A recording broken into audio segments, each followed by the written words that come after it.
Как да отидем на дискотека в София? Здравейте, днес ще ви разкажем как да отидете на дискотека в столицата. Не си и помисляйте да ходите на дискотека, преди да имате достатъчно пари, т.е.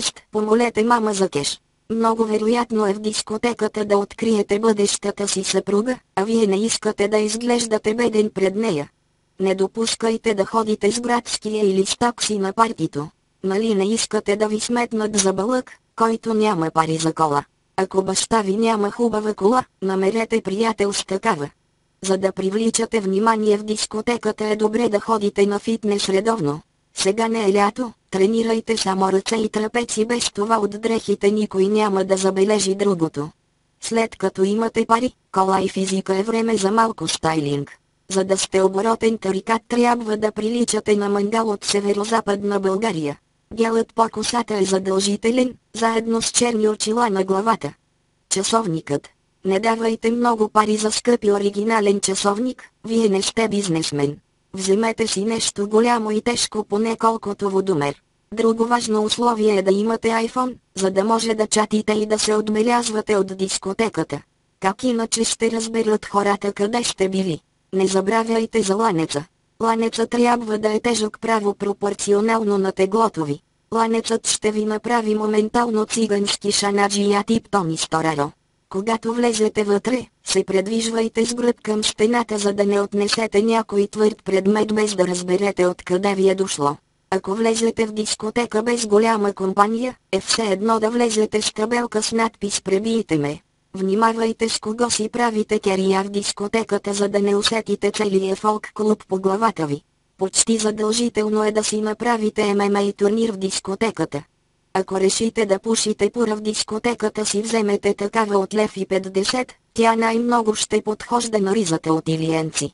Как да свалим момиче в дискотеката? Приближете се към нея, нека сексуалната ви агресия да личи.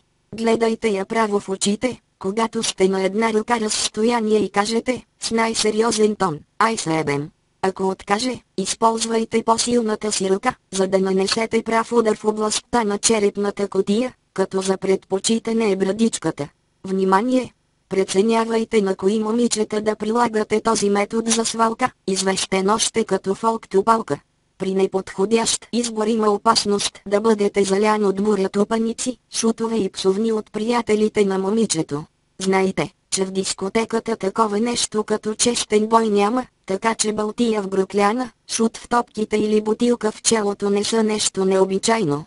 Когато използвате този метод на свалки, не се опитвайте да го упражнявате върху по-пълни дами.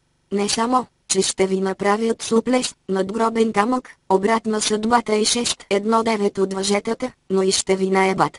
От тук идва и популярната фраза, че дебелите жени се чукат като за последно. Последно за вас, а не за тях. Когато за първи път отидете на дискотека, може да се зачудите защо хората мятат салфетки. Истината е, че това се прави, за да се повиши хигиената, чистотата и общото здраве на празнуващите. Избягвайте да ходите на дискотека в дните между понеделник и неделя, а също така и на 8 декември и между 24 и 27 май. Никога не комбинирайте дискотека с казино, това действа на джоба ви, така както турски сериал на мозъка ви. Никога не комбинирайте дискотека с алкохол, това действа на черния ви дроб, така както прегладнял циганин на комат хляб. Ако отидете на дискотека, но се събудите в районно полицейско управление, в изтрезвителното, в интензивното или на пейка в квартал, който никога не сте посещавали, значи сте прекарали добре.